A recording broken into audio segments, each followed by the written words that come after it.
because as a business owner, you are passionate. This is your baby. Even if you have real babies, this becomes a baby for you too. And you get emotional about it. And it's always good to have that support around you, helping you to, kind of back away from the ledge if you need to. Underdog stories are happening all around us, not just in the movies or on TV. There are people out there beating the odds and overcoming adversity every single day. And on this podcast, we're bringing those stories to light. This is Tyler O'Shea, and you're listening to Hustle and Motivate.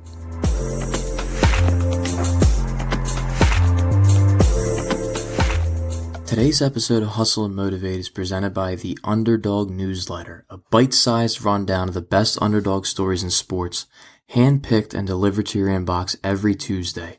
The newsletter covers all the great stories in sports that don't always grab the national headlines. Big shout out to those of you who've already subscribed, have been subscribed since day one, and have caught each of the first 11 issues that have already gone out over the past few months. If you're not one of those people, don't worry. It's very easy to sign up. Just go to jokermag.com/newsletter. That's jokermag.com/newsletter.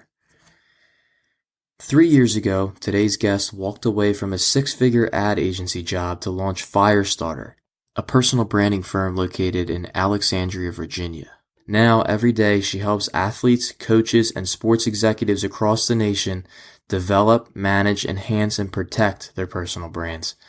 Frances believes that building a brand that aids a legacy is about more than just posting videos or amassing a large number of followers. It's about strategically developing authentic building blocks that allows the person to monetize their brand for a lifetime. And today, that's kind of a term that gets thrown around a lot, and it was really refreshing to hear Frances clear things up in our conversation, talk about what personal branding really means and why everything you think you know about it is probably wrong. I know I had a lot of misconceptions about what it meant, and Frances did a great job of explaining everything that goes into it and everything that she offers her clients. And make sure you stick around to the end to hear the 3 things you can do to build your side hustle while working a full-time job. I know that applies to a lot of you guys, so I was really happy when Frances started going into detail and explaining these strategies, and it was really helpful to me personally, and I think it will be very helpful to you. So make sure you stick around to the end for that, and without further ado, here is Frances Reimers.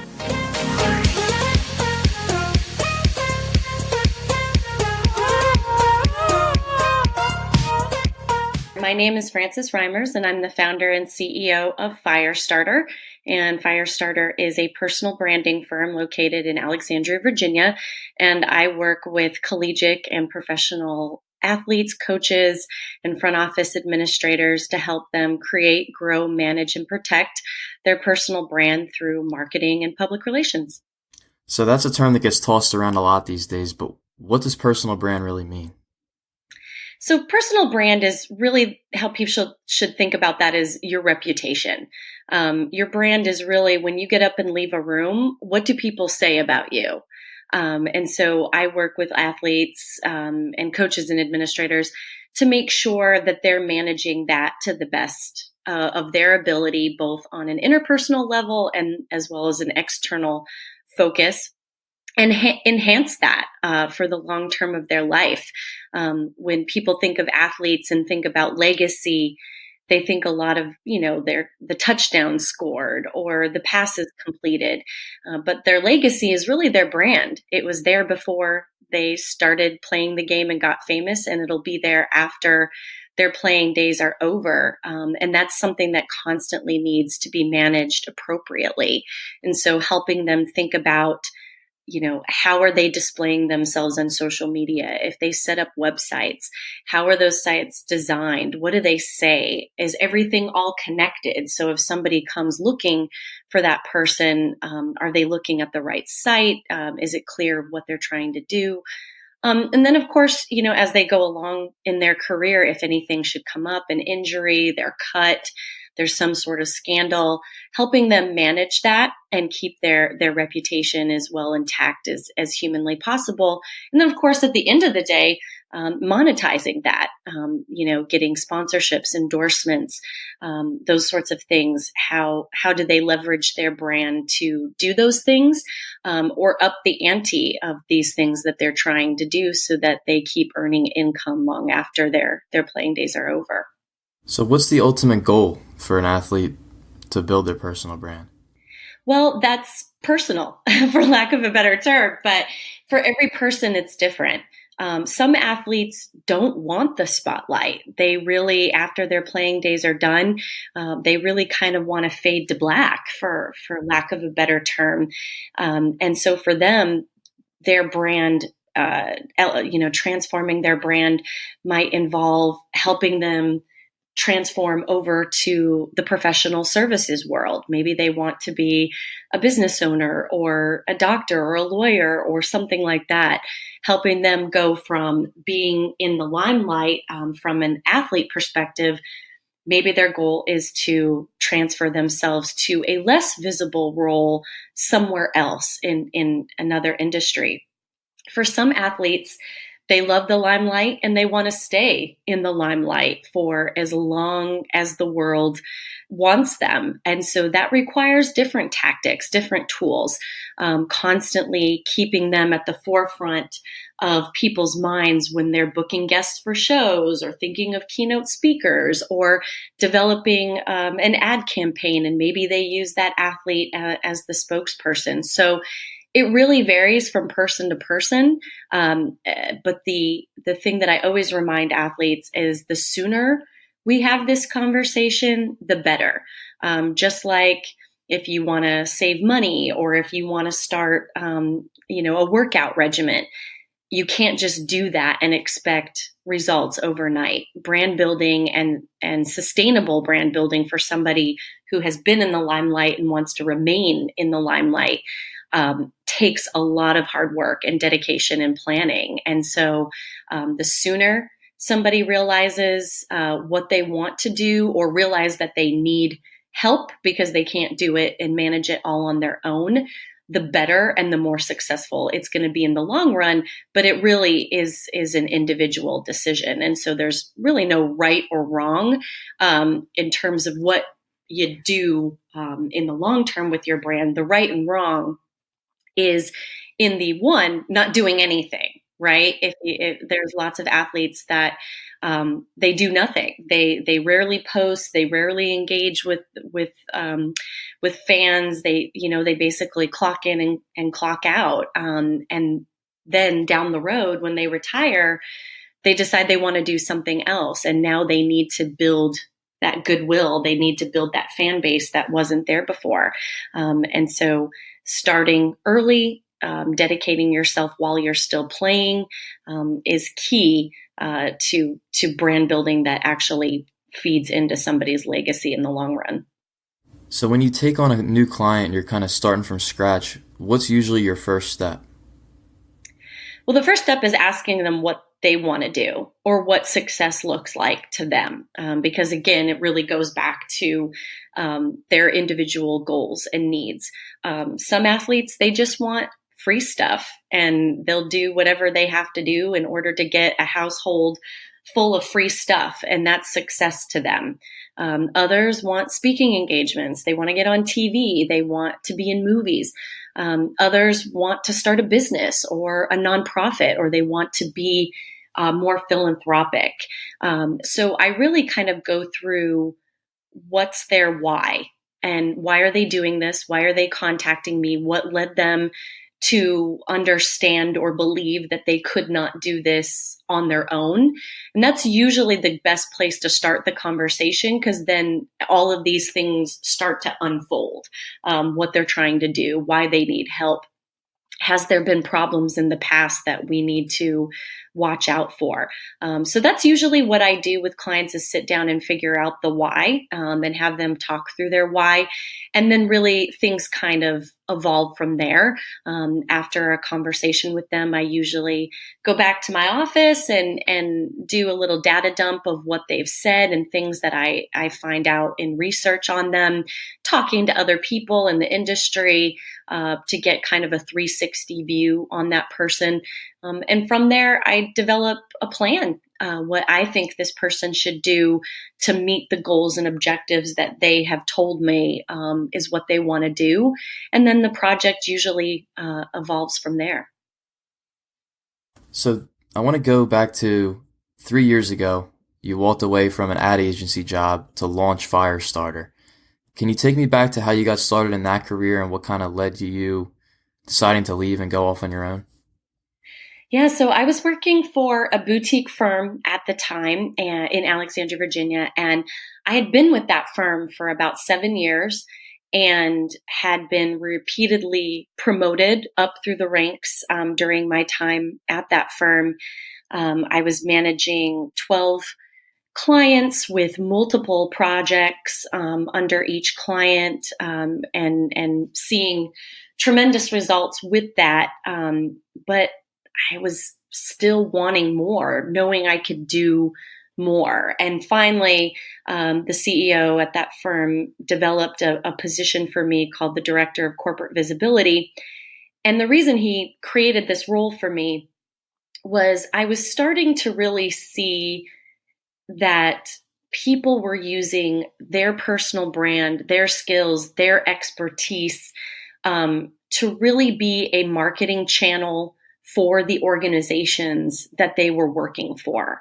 And I wanted to dive in deep on that thought. And I went to my CEO at the time and I said, you know what, let me work on the personal brands of each one of the people in our office. And let's see what that does for our overall marketing. If it increases it, or stays the same, what changes? But let me at least give it a shot. And he was like, if you want to do that and manage your client roster, knock yourself out. So he gave me this new title, this new role, and I rolled up my sleeves, got to work, obviously using myself as the original guinea pig, and started developing content and pulling attention towards myself and other individual members of my team. And as a result, in a year's time, our web traffic rose 300%. All of our social media traffic tripled in that year's time. Our sales obviously grew a tremendous amount. Other firms in our industry were making note of our visibility and our growth. So it was working. And I was, paid handsomely for that, which was awesome. But once I proved my point, I kind of sat back with myself and I was like, well, I'm right. So what else can I do with this? And so I went to my CEO and said, are you going anywhere anytime soon? Meaning, is he going to retire? And he said, nope, I have 2 kids in college. I'm not going anywhere anytime soon. And I said, you know what? I think this is the time for me to leave. I've proven my point. I have the case studies to prove what I know to be true is right. And I'm going to kind of do my own thing. He was not thrilled by this at all. He definitely was not happy to hear that his chief rainmaker was going to walk away. And so he and I had a discussion of, what audiences did I, want to pursue, because he was very nervous about basically me turning into a direct competitor. And I said, don't worry. I don't want to work with government clients and nonprofits and that sort of thing. I'm very focused elsewhere. And he was like, really? Where are you focused? And I was like, I really want to focus on athletes. I've known athletes and worked with athletes for pretty much my entire career. I have a lot of personal friends who are professional athletes. And what I'm seeing consistently from guys I knew that were in the league and guys that I know that have since retired, nobody was managing their brands. And even if they had an agent or someone within their agency that was their job, it really wasn't treated like a priority. It really wasn't treated like a strategy. Unless you were a marquee player, there really wasn't anybody saying to you, hey, let's keep you in the limelight for as much as possible. Or, hey, you're really interested in gaming, for example. So let's get you in front of as many gaming opportunities as possible. And so I knew that I wanted to take my 15 years of marketing and PR skills, and account management and people management skills and business development skills. I knew what I had. I knew I had what it took to open up my own shop and focus in on this very particular niche of people that really, truly, from basically high school until they decide to retire from sports, really need constant education and training about visibility, because social media and everything moves at the speed of light, and one false move can land you in viral hell for the rest of your career. And so providing this education and providing the strategy that is really needed to keep somebody in the limelight for a long period of time, I knew that I had the mindset to do that. And that's why I started Firestarter. And it seems like a very smart and a very natural transition. But in the early days, did you have any challenges, any roadblocks when you were building Firestarter? Well, yeah, I would argue that I'm still in the early days. I think even though my company is about to turn 3, I still very much consider myself a neophyte. Some people are like, you're still a startup until you've reached year 5 or whatever. I mean, I often wonder, am I ever not going to feel like a startup? Probably one day, but getting off the blocks when you're starting a company, I don't care what the company is, whether it's, marketing or widgets or, whatever you're doing, business ownership is hard. And anyone who says it isn't is bold-faced lying to you. You have cash flow issues. You have to prepare for the unprepared. In the early stages, I was getting projects where I was concerned that I didn't have the manpower to help me actually deliver for the client. And so these are challenges. And then the biggest of them all is, while I did have friends and contacts in sports, I was largely unknown to the sporting world. And so not only did I have to build a book of business, but I had to build a network to deliver on the promises I'm giving to my clients. For example, I live here in Washington, D.C. I've lived here for 15 years, but yes, do I know sports writers and journalists? And yes, do I know people in sponsorship roles in companies? Yes, but that's one market. That's just DC. I have clients in LA, in Denver, in Buffalo, in Tampa. So I had to make myself known to journalists, to business people, to meeting planners, to agents, financial planners, etc., literally from coast to coast. So it was not just about getting clients in the door. It was about being able to deliver on whatever the client needed me to do. And so I really had to hustle to get as visible as I possibly could. And that meant, hopping on trains in the middle of the night to get to events in New York, or, cashing out my 401k to get on a plane to go to Vegas because there was a big event that I got invited to. And, I needed to be there because of the caliber of people that would be in the room.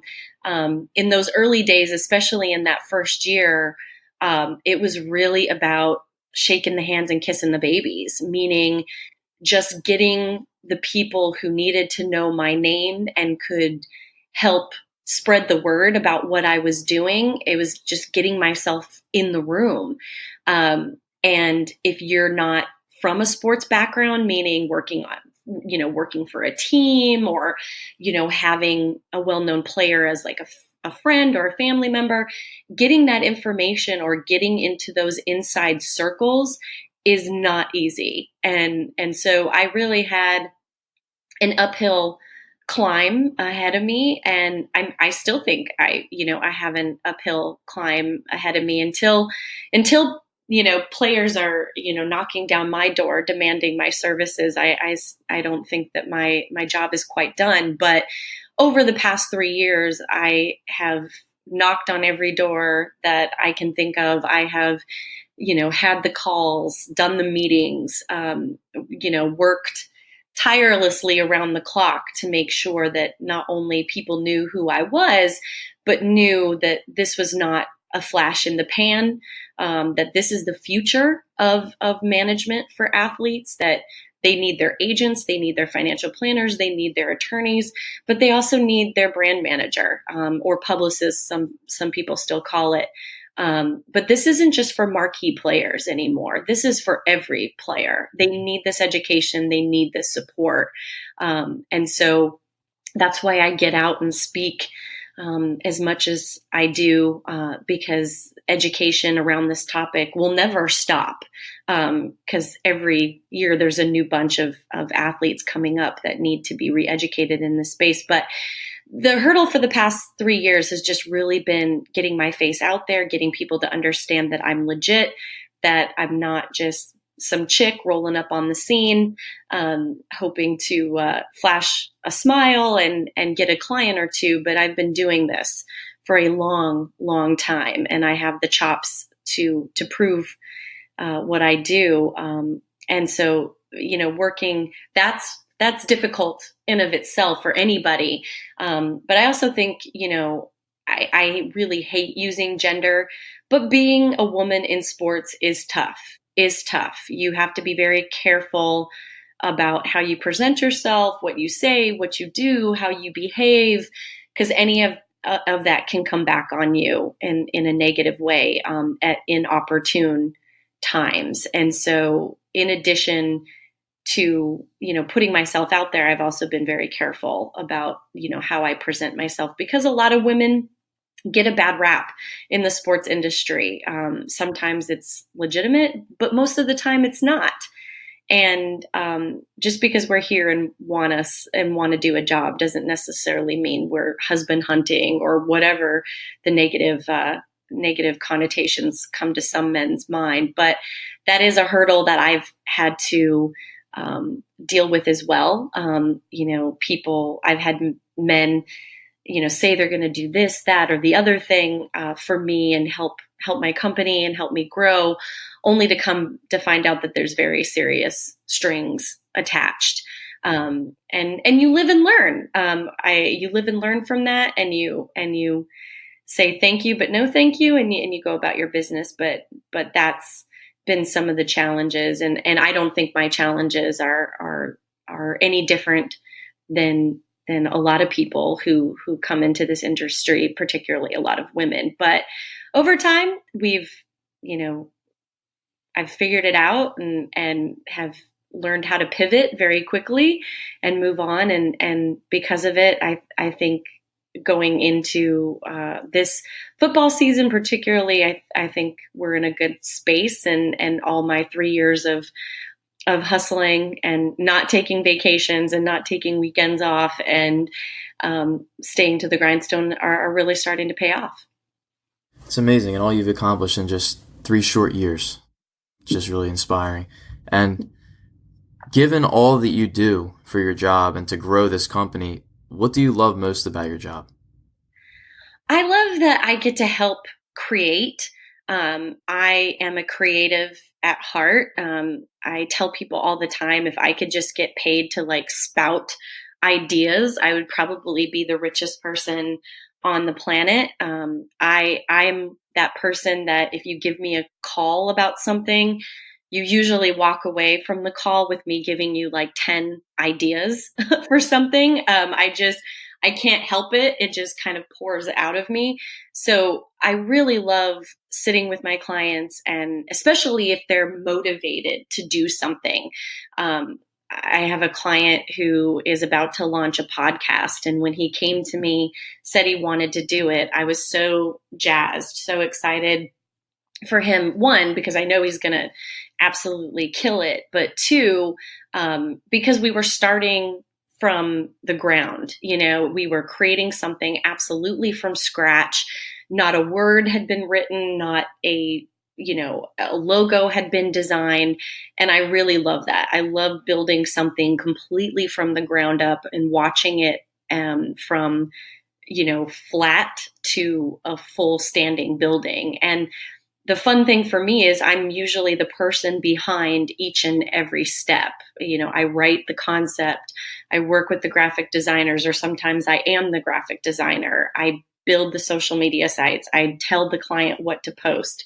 I give them assistance on the back end. And so for me, it's seeing this something come to life. And when the client loves it and they're excited about it and they're behind it 110%, that really makes it all worth it for me. When I look at something that I see on social media or something in the press, or a client posts something to their social media site without me knowing, and it's something that I created, or it was my idea, or I told them to do it, that's an incredibly rewarding feeling, that these people who could have a million people working for them, they have chosen you, and not only have they chosen you, but they like your ideas and they're doing something with it. So what drives me every day is the creative, the taking something and making it great, or taking somebody's idea and really breathing life into it and watching them breathe life into their own ideas. Some people don't move forward with their ideas because they think people are going to laugh, or whatever the case may be. And it's really great to be that motivating force behind some of my clients' ideas, being like, this is awesome, you can do it, go. And then watching them do it and be happy and be successful. That's the greatest part, and what really drives me every day to stay focused on this grind. So, given your experience in a wealth of different areas and where you are now, can you think back to a particular failure, or what felt like a failure that you feel set you up for later success? I definitely think so. When I left my agency, I really did think, my CEO was definitely not thrilled that I was leaving, but he wasn't exactly like, no, stop, don't wait. I think he was ready for me to go as much as I was ready to go. And that hurt a little bit. I guess there was a part of me that I don't know why, but there was a part of me that wanted him to be like, nope, you can't leave. How much money do we have to give you to stay? Probably because I had put in 7 years of my life to that agency, and dedicated every hour of myself to that agency. And so I guess my ego felt that there should have been, somebody begging me to stay. And it wasn't so much a failure in the sense of more, it was kind of like, Frances, get over yourself. And learning to get over yourself and keep your ego in check is very needed in owning your own business. Your ego will get bruised time and time and time again. And working in sports, your ego gets bruised time and time again. Rejection is a real thing, and you really have to be able to get over yourself and really decide, is this really something to be hurt over, or is this just, just one more bump in the road? So I think when I left the agency and nobody was, holding on to my leg, begging for me to stay, that they kind of opened the door and said, we wish you the best, I think was a good setup for the next 3 years of my life, because Sports is a cruel industry. One day people can be your biggest fan, and then the next day it's not the case. And so that incident really prepared me to toughen up a little bit, know what is a war and what is a battle, and I think that's relative regardless of what industry you're in. If you really want to be successful in the long term of your career, you really have to keep your ego in check, and you really have to understand what's worth caring about and what you just roll past. And so I think that was a big defining moment. And it certainly was a big truth pill that I needed to swallow in order to be successful in this new role that I'm in. That's great advice about keeping your ego in check. I mean, we all find ourselves in those spots sometimes. So, kind of pivoting here, what are some bad recommendations that you hear in sports PR or personal branding in general? Oh my gosh. Well, the interesting thing is it's really sports PR and personal branding has really evolved, even in like just the last couple of years that I've been in this role. A couple of years ago, when I was starting out, you would never advise an athlete to go out on their social media and talk about their personal feelings around race or the presidency or Me Too or other topics. But in the last couple of years, this has really evolved very quickly. I still always recommend to clients, if they want to talk about controversial topics, go ahead. But first, you need to understand that the second you put yourself out there like that, you are in essence alienating 50% of your fan base. If you are okay with alienating 50% of your fan base, then okay, go out there, say what you want to say. But also, if you're going to go out there and say what you want to say, absolutely make sure that you have researched what you're saying and you're not just spouting something that you heard somewhere else. That you've actually read, you have educated yourself, you've looked at both sides of the issue, and understand that if you go out there and say something, there is going to be blowback. People are going to test you. They are going to make comments. Are you prepared for that blowback? Because some people want to get out there and share their opinion, but they don't want to deal with what comes back at them. And I always say to clients, like, you feel empowered, you feel passionate about XYZ topic, but are you ready for the counter? Are you ready for things to come back at you? I'm often asked, why don't I talk about political topics? Living here in DC as long as I have, obviously I have, very defined political opinions, which is absolutely true. But I stay away from politics because I have clients who are on both sides of the political aisle. I have clients that are crazy conservative and I have clients that are crazy liberal. And my personal feelings don't need to be out there. If my clients really want to know what I think about a particular topic, they can contact me offline. But I'm certainly not going to put it out there because I know that as a CEO, I don't want to deal with that blowback. So there are topics that I stay far, far away from, and politics is one of them. But a lot of people, they don't realize that, you can put yourself out there, but the blowback is real and the blowback doesn't stop. Especially the more visible of a person you are, that blowback is going to keep happening. And the internet doesn't forget. If you put something out there, it's out there. All it takes is one person to take one screen grab one time, and now something that you said 10 years ago is now being brought back in your face. And so a lot of people are getting more comfortable about talking about these topics. I definitely think they should, but they need to understand that their feelings might not be the same as the team they play for, or the owner of the team they play for, or even the league that they play within.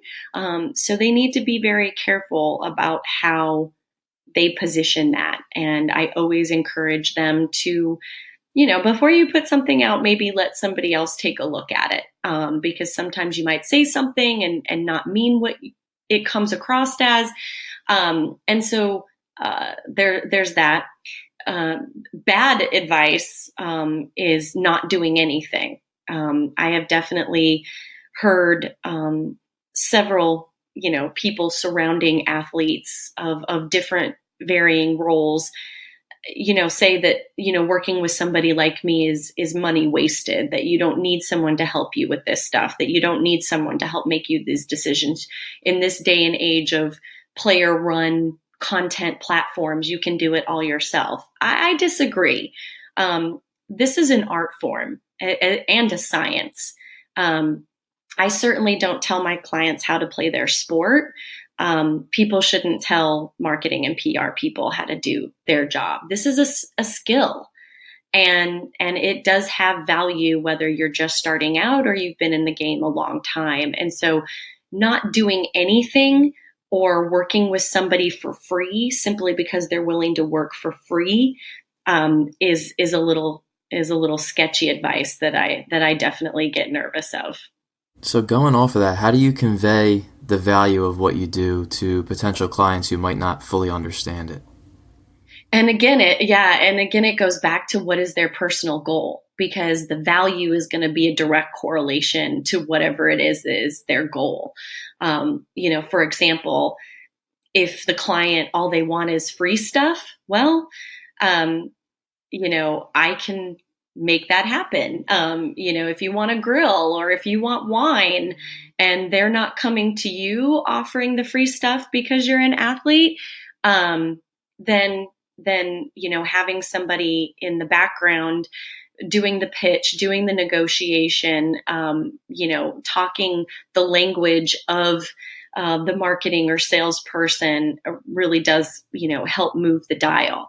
If the client is wanting to launch a business or a nonprofit, there's a lot involved with that. If it's a nonprofit, getting your nonprofit status, putting up an appropriate website, understanding how to take donations, understanding how you can market to people to take donations, understanding how you interact with the press. These are all things that I do, and at the end of the day show their value in the fact that they don't get audited by the IRS or they don't get bad press if something should happen in their organization. So the value and what I bring to the table really does value from person to person, and it really all starts out with them corralling that client towards a specific goal. When players come to me and they're not really sure what they want to do, rather than signing them as a client, I just kind of keep them as a friend and keep in touch with them from time to time, being like, hey, did you think more about this? Or, are you going to go and do that? Until I hear something that's a little more salient. I don't usually throw a contract in front of a client, because if they're not firm, then they're not going to be able to really see the value of what I do, or even judge if what I do is valuable from the start. So it all goes back to that initial conversation. And when I know what it is they're trying to achieve, then I'm able to kind of set metrics of success around that.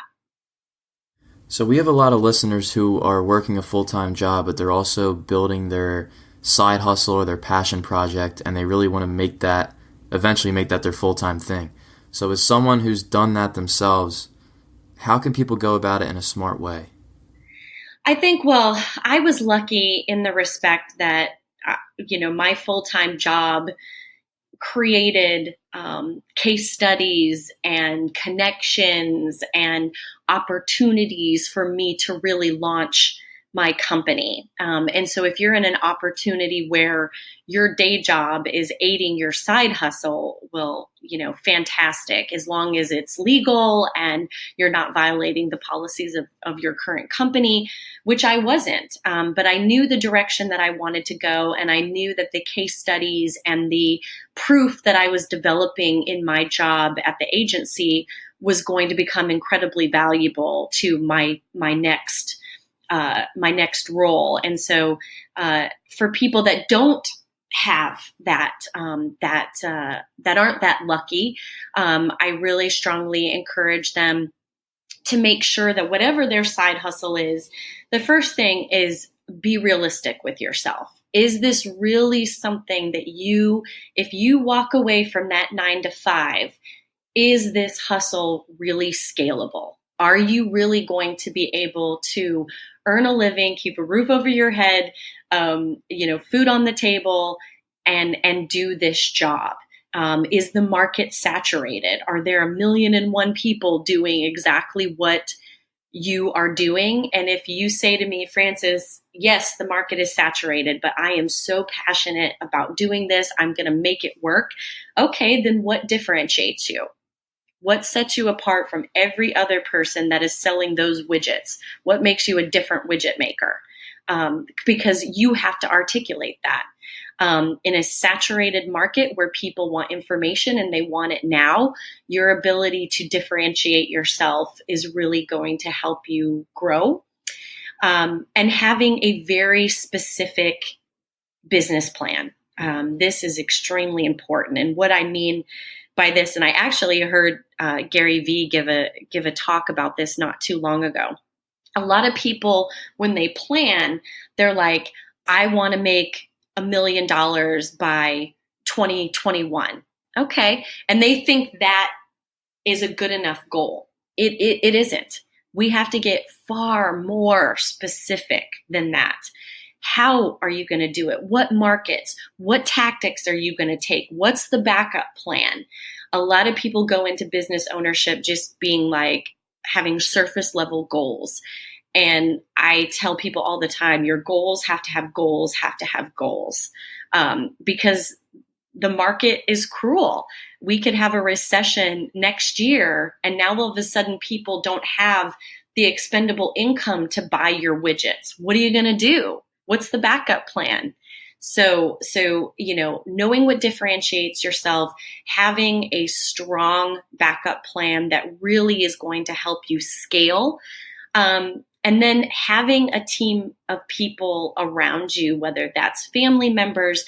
I have what I call a personal board of directors. These are people that have been in business for a long time in various industries, whose guidance and leadership I respect immensely. And before I make any major decisions with my company, I consult with them individually to see if they think I'm making the right decision, or if I'm making a decision out of uncertainty or anxiety, whatever the case may be. I surround myself with long-standing professionals who have been successful in their own right, and I use them as a sounding board before I make any rash decisions with the company. Because as a business owner, you are passionate. This is your baby. Even if you have real babies, this becomes a baby for you too. And you get emotional about it. And it's always good to have that support around you, helping you to, kind of back away from the ledge if you need to. And so if you are working a day job and you do have that side hustle and you're wanting to turn that into your full-time job one day, those are at least 3 things that I strongly encourage that you have in place. Otherwise, you might not be as successful as you could have been. Well, Frances, this has been amazing, very informative conversation, and I thank you for coming on. Before we wrap things up, do you want to tell people where they can find you and how they can support everything you got going on? Absolutely. I am very easy to find. You can find my company at www.yourfirestarter.com. You can find me on Instagram at Firestarter CEO, on Twitter at Your Firestarter, and of course, I'm on LinkedIn at Frances Reimers. I want to give a big thank you to Frances Reimers for joining me on this week's episode and for sharing a wealth of knowledge about personal branding, building a business, overcoming adversity, and everything in between. She was a great guest, and it was really great having her on the show. I hope you guys got as much out of this conversation as I did. And thank you guys for tuning into the show and for supporting Hustle and Motivate and everything we got going on at jokermag.com. Remember to subscribe to the Underdog newsletter for a bite-sized rundown of the best underdog stories in sports every single Tuesday morning, delivered straight to your inbox. That's jokermag.com/newsletter to sign up.